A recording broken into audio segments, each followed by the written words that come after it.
What's going on, everyone, and welcome back to another episode of the Gamecite Chronicles, the console gaming podcast where we sit down each and every week to talk about our favorite hobby, video games. I'm your host, Bonfire, and I thank you all for tuning in. I hope you're doing well out there. Seems like the world hasn't gotten much better in the last week, so stay safe out there, hold your loved ones close, and yeah, it's just wild times that we're living in. There's so much going on, and I know it certainly at times it can be a little depressing, or maybe get down. And that's where for myself, I find comfort in video games. It's one of the things I love about it. It's a nice escape from reality, sometimes for better or worse. But yeah, so play your favorite video games if you get the opportunity. Hang out with some friends and family, and just enjoy the moment, because the time we have on this planet is limited, nonetheless. Now, I wanted to say thank you all for tuning in to the show. Last week's episode didn't do as well as I'd hoped compared to the first episode, but nonetheless, for the few of you that have consistently tuned into the show, I see you, I appreciate you, and I thank you for your love and kindness.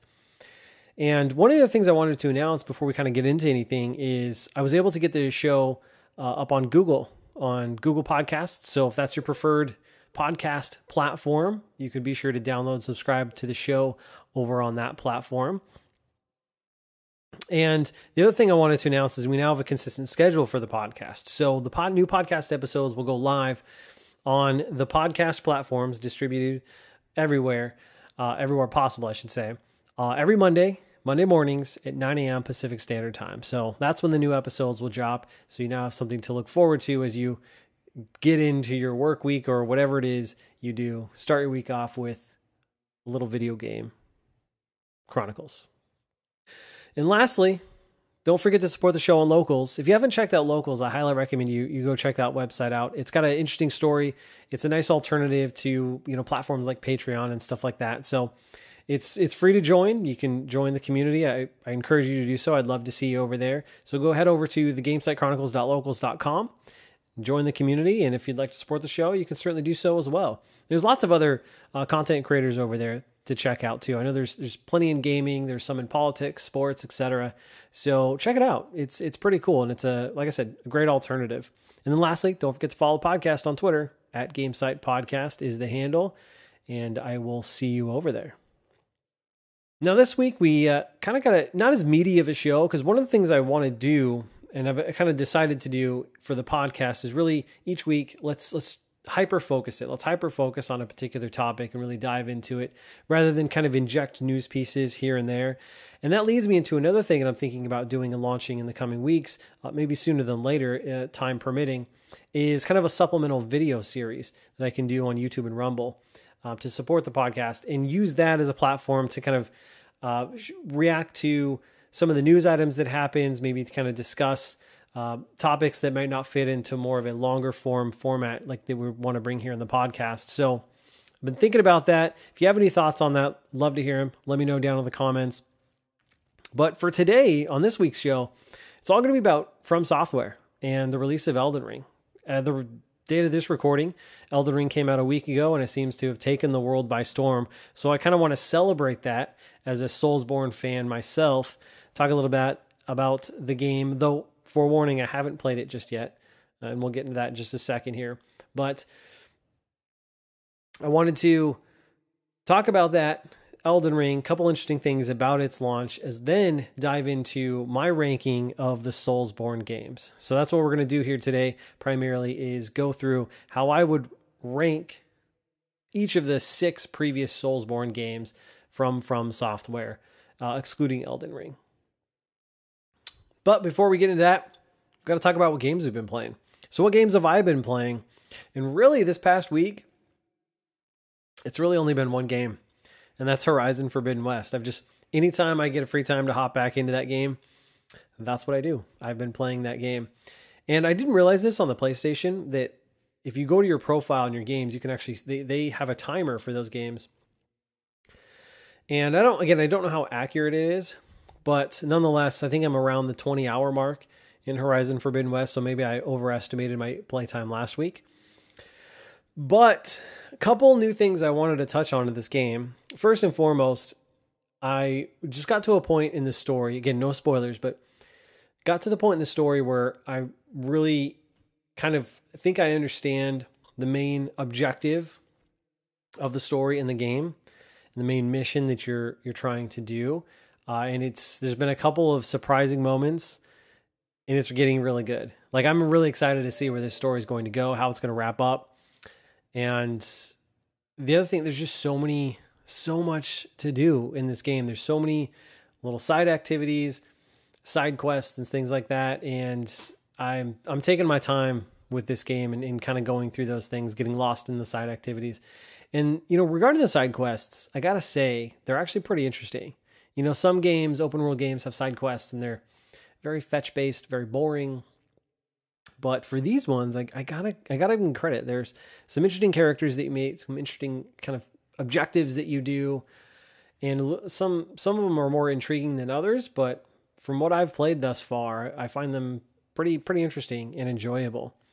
And the last thing I wanted to touch on regarding Horizon is the combat. I know I touched on it a little bit last week, but I find myself just struggling with kind of the new combat mechanics they've introduced, and I really feel like the combat is more difficult. I feel like that your enemies are smarter than they were in the previous game, and some of the parts that you can, like the weak parts on the dinosaurs that you hit with your arrows to try to pop them off and really do additional damage, I feel like a lot of them are harder to hit in this game. And I don't know if it's just smarter AI to where they kind of put themselves in positions to make them harder to hit, or what it is, but I'm kind of struggling just a little bit.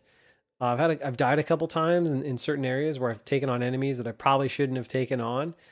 And I find myself using a little bit more of the spear combat, trying to understand some of those combos and those new abilities they've introduced. And there's more depth to it. I feel like the AI is better. It's a little bit more difficult. I am playing it on normal, so I wouldn't say it's anything out of the ordinary, but I've been struggling with it a little bit. So it's still fun, and I'm still learning things, still trying to pick it up, get better at it. But overall, I got to say the game's still good, still enjoying it, and I can't wait to see where it goes.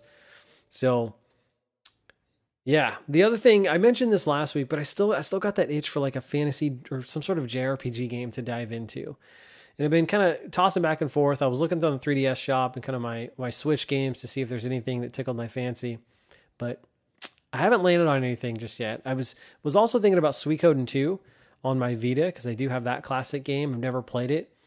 I don't know if it's one of those games that are super long, because I'm kind of looking for something more on the shorter side as a JRPG. I know that's not saying much, but so if you have any recommendations, hit me up. I'd love to hear from you, because I don't know.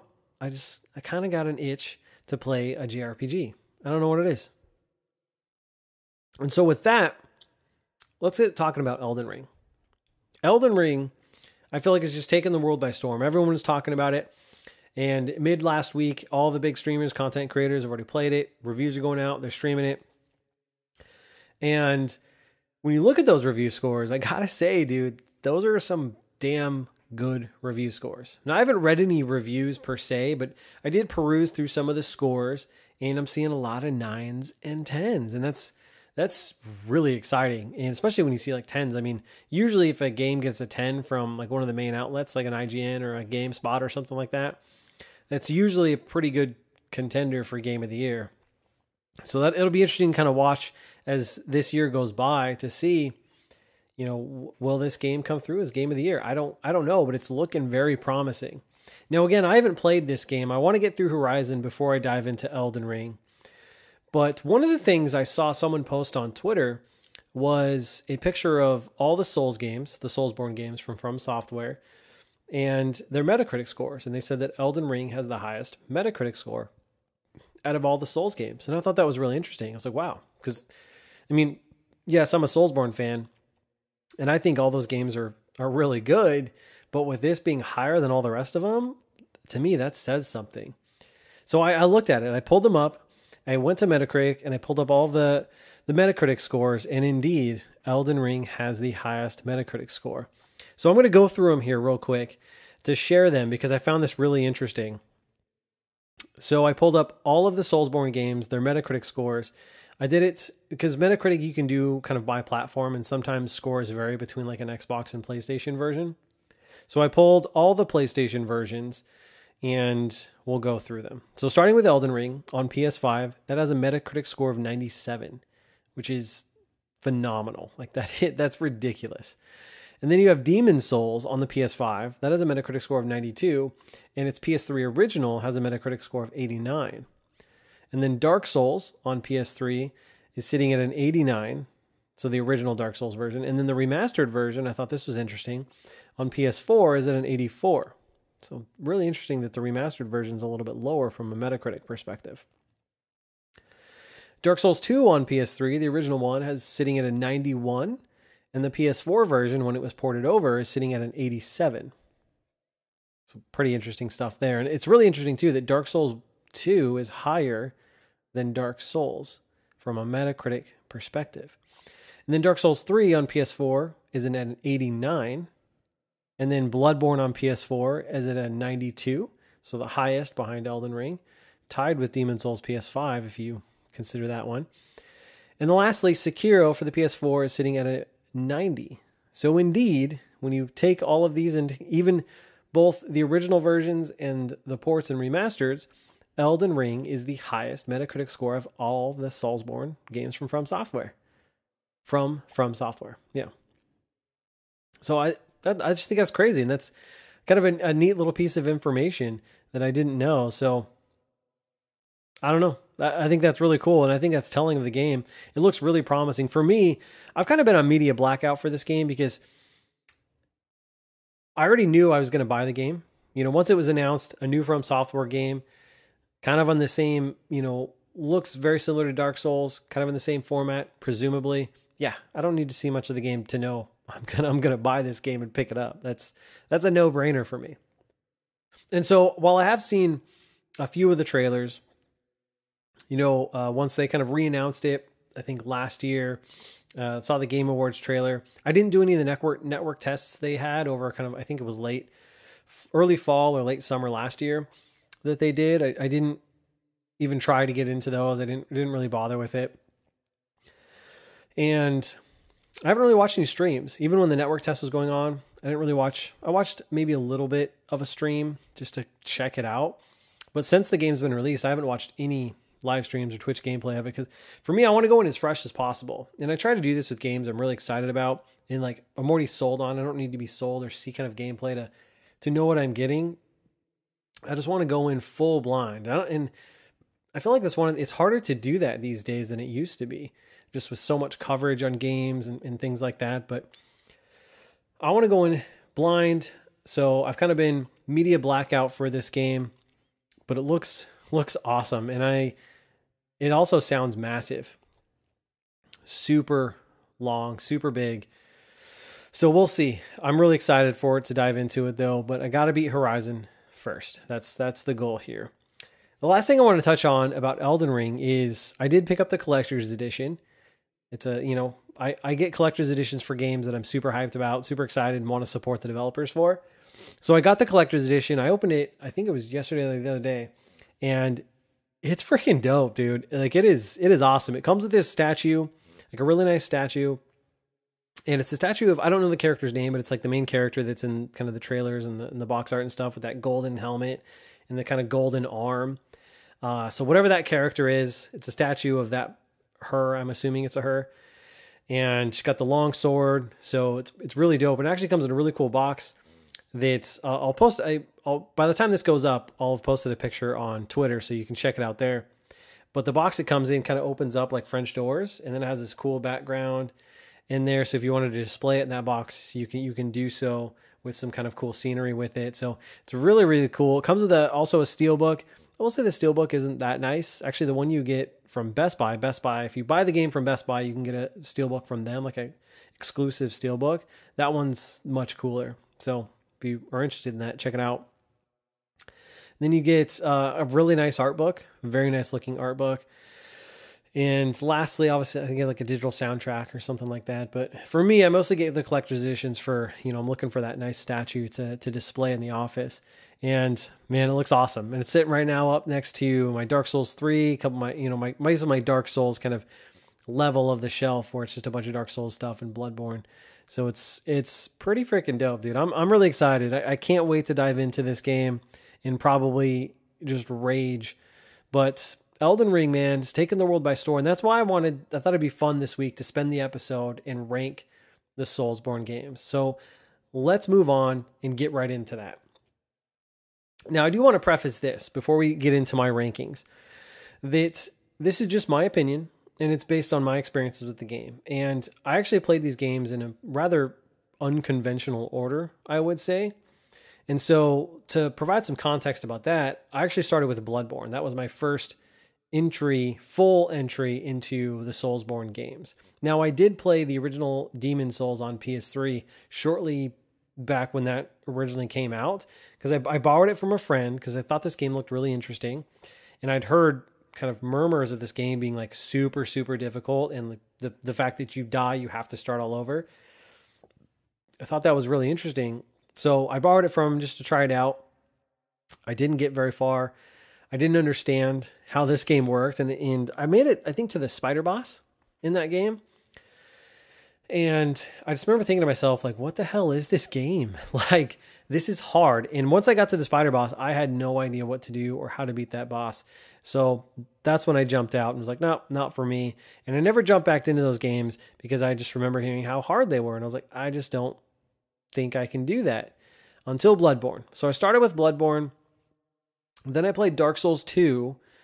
And then after Dark Souls 2, I want to say I played Dark Souls 3 or Demon Souls. I honestly can't remember which of those two came first, but I did eventually go back to play Demon Souls on the PS3. I bought a PS3 copy of it. And then obviously when Sakura came out, I played that. And before that, I played the Dark Souls. Whenever Dark Souls Remastered came out, I played that. So I actually played the Dark Souls trilogy kind of out of order. So I went 2, 3, and then 1.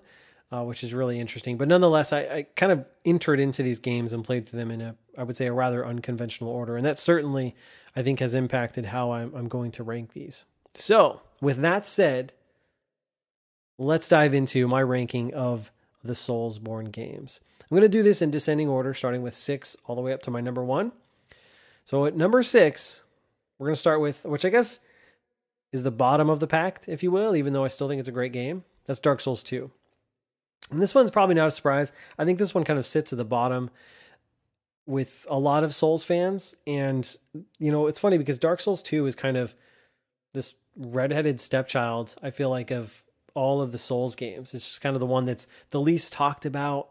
And I do know one of the interesting things about this game is that the director, Miyazaki, who's directed, I think, all the others, he didn't direct this one. I think he was just a producer on it. So he was kind of less hands-on with this than the other Souls games. And I think that's one of the things it shows, and one of the reasons why a lot of people aren't as fond of it. And for me, you know, I enjoyed it. I enjoyed the game. I think it's fun. I think there's some good boss battles. And for me, you know, the Soulsborne games are all about the boss battles. I understand that there's, you know, environmental storytelling going on. There's deep, deep lore that you can get lost into. And I'll be honest, I don't pretend to understand the lore of any of these games.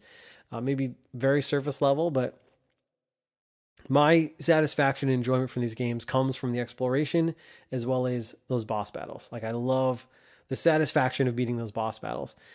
And so I think Dark Souls 2 has some great bosses in there. Like, some of the ones I remember in particular, I mean, I think obviously the classic is the Pursuer. That seems to be a very familiar one for a lot of folks. And that one I beat my head against that one quite a bit. And then another one I thought of as I was kind of looking through these bosses was the Smelter Demon.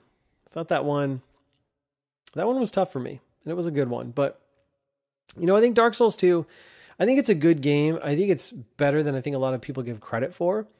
But when I compared it to all the other games, I gotta put it down at the bottom because some of these games I just like more. So Dark Souls 2 sits at number 6 for me. Now, number 5 is Sekiro. And this one might be a little lower on the list than other people's lists. So, you know, but for me, Sekiro is a great game, and I can appreciate what they really were doing with this game and in some of the way they kind of changed up the traditional Souls formula. I think the two biggest things I can think of that I can appreciate and were really different coming from the old Souls games is first the verticality adding verticality to it. So being able to jump and use your grapple hook and kind of climb up, buildings. And as you explore, there's this whole now verticality aspect of the levels and environment to explore, and being able to kind of jump down and attack your enemies. I think it was awesome. I really, really liked that aspect of it. And then the other thing, which was so hard for me to wrap my mind around and really get good at, and I still don't think I ever did get good at it, is the combat, because the combat was so different.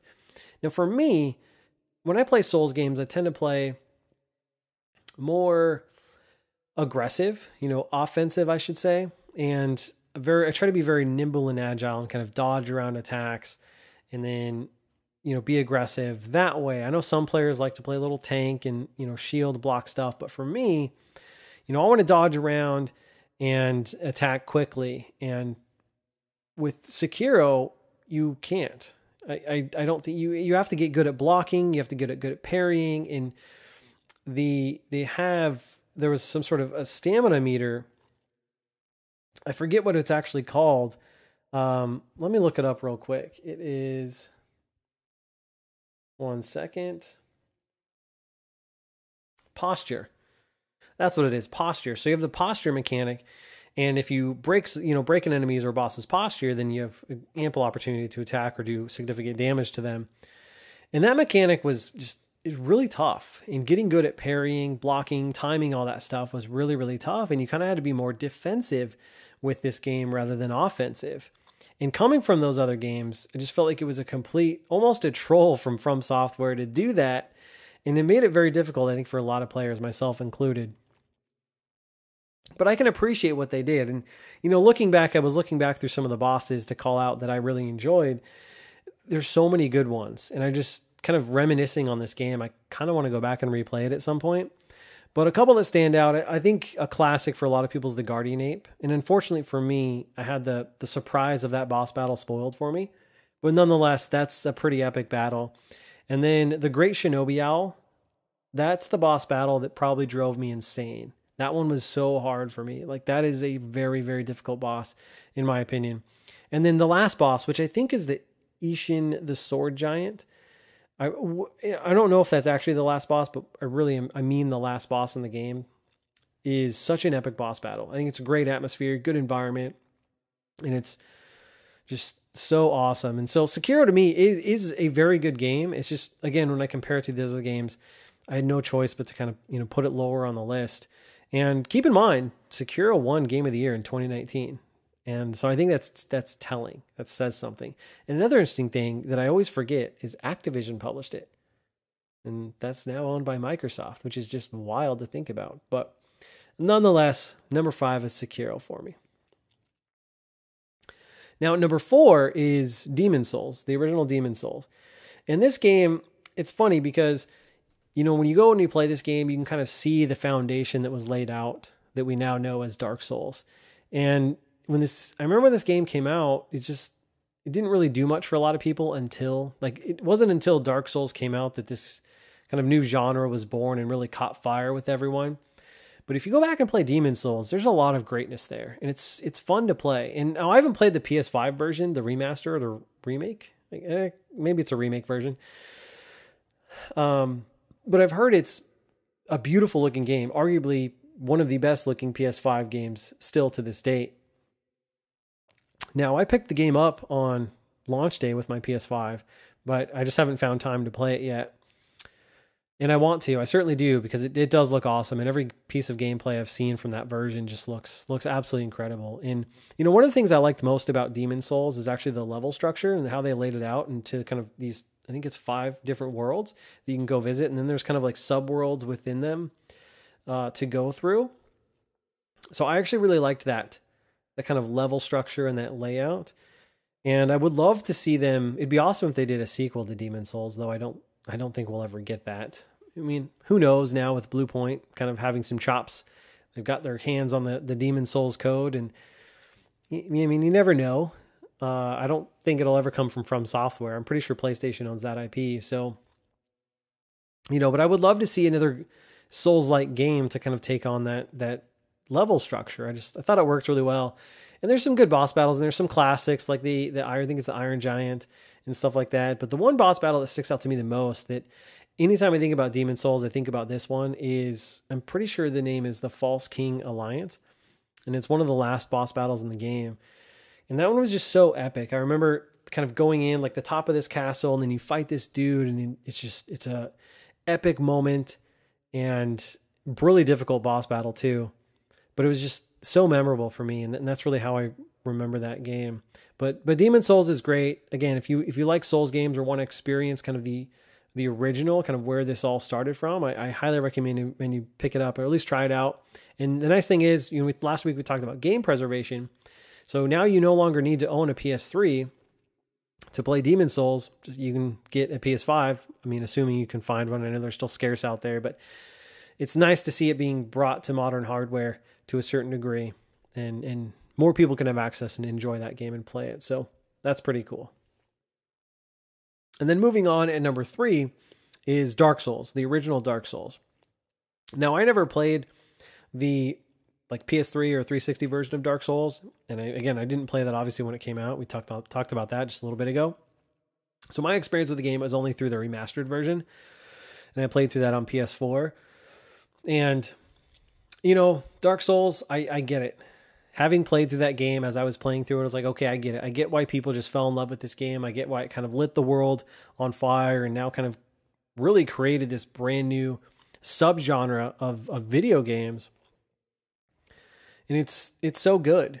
And, I look back and I think about this game because I played Dark Souls 3 before the original Dark Souls. And so I really experienced these games in reverse order, where I think as a lot of players, when having played Dark Souls going into Dark Souls 3, they're like, oh, I remember this place. Or like, oh, being able to tie the two together, where I wasn't able to do that while playing Dark Souls 3. But then afterwards playing Dark Souls, I could tie them back in the reverse and be like, oh, I remember this from Dark Souls 3. And so I kind of have an interesting experience with that game. But man, there's so many classic, boss battles in this game, classic moments, memes, praise the sun, those types of things. And, a couple that stood out to me, I think obviously Gargoyles you have to call out. Like that's just a classic boss battle. And then I really liked I think it's Dark Sun Gwendolyn, I think is her name. And I like the boss battle just because it happens down this long corridor. And it's just, I don't know, I thought it was a really cool boss battle. And then another classic is obviously Ornstein and Smog. I mean, that's just a classic Dark Souls boss battle. Pretty, fairly tough one at that if you don't handle yourself right. And then they did have the Abyss DLC. And that boss in there, Artorias, I think it's Artorias of the Abyss. Let me double check the game.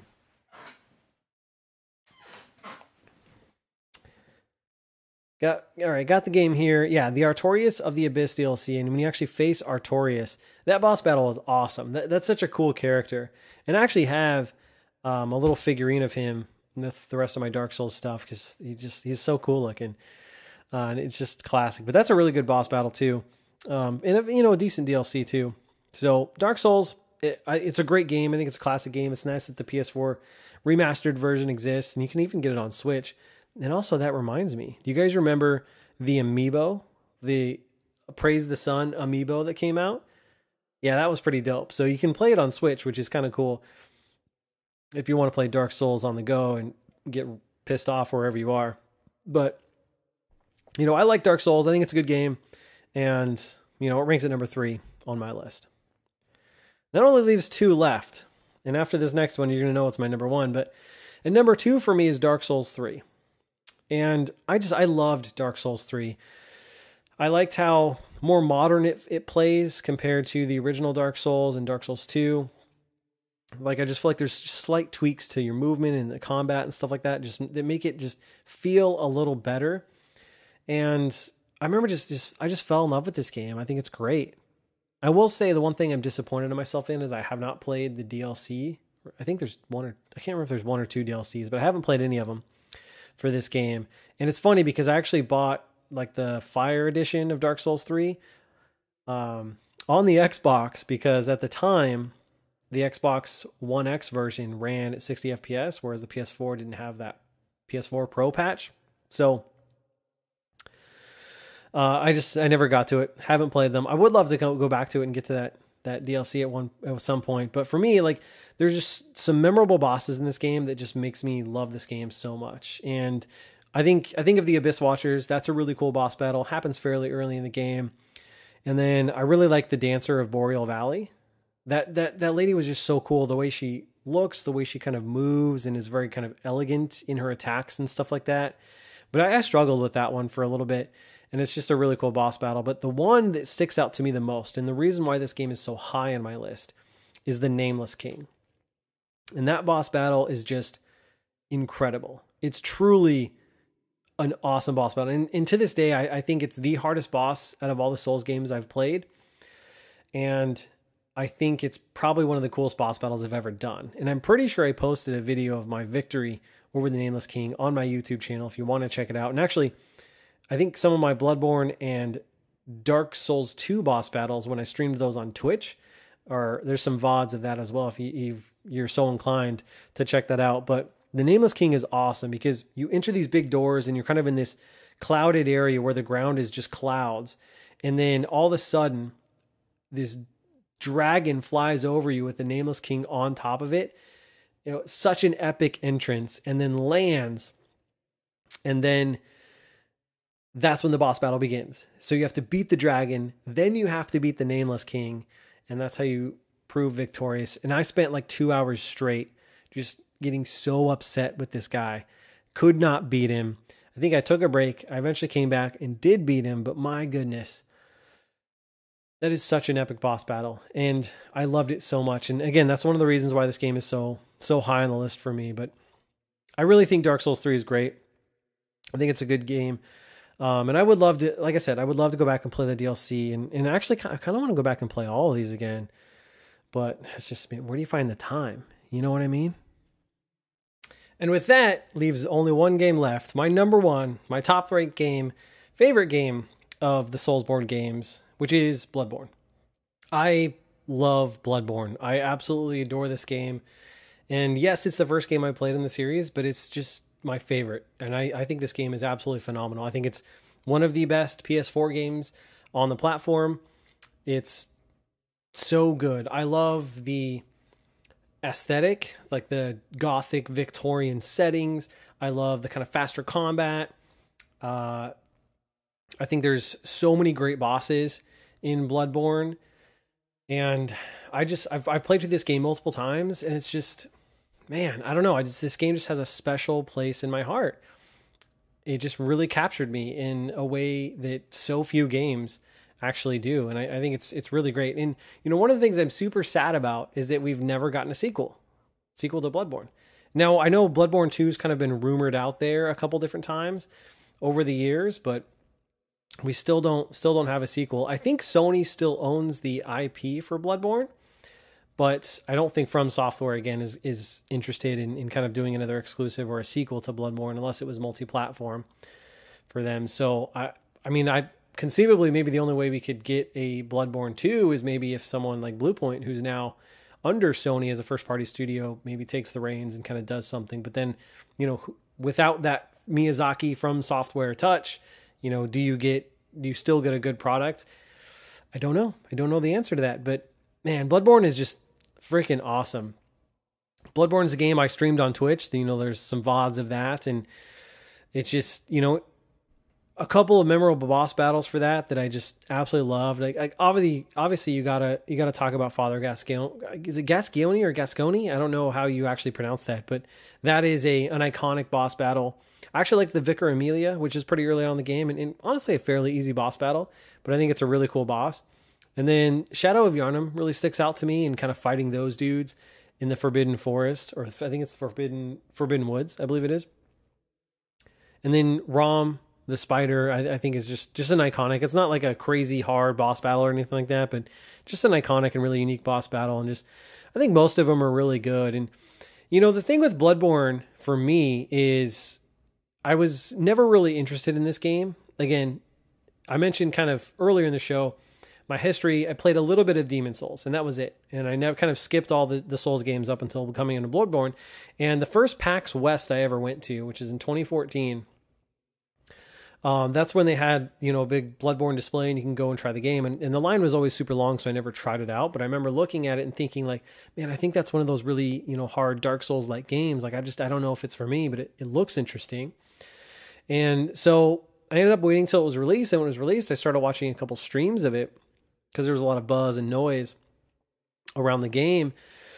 And in watching one particular live stream I was watching, I think it was on that release night, like when it just come out, it was the Father Gascoigne battle, and just thinking like, this looks so cool. I love the atmosphere. I love the setting, that Gothic architecture. It just looked so cool. And I was like, I kind of want to try this. And one of my coworkers at work, actually, he had picked the game up and he's like, dude, this game is great. You should try it. You should give it a go. And I think it was like that next day or even that night, I picked it up and fell in love with it. Absolutely fell in love with it.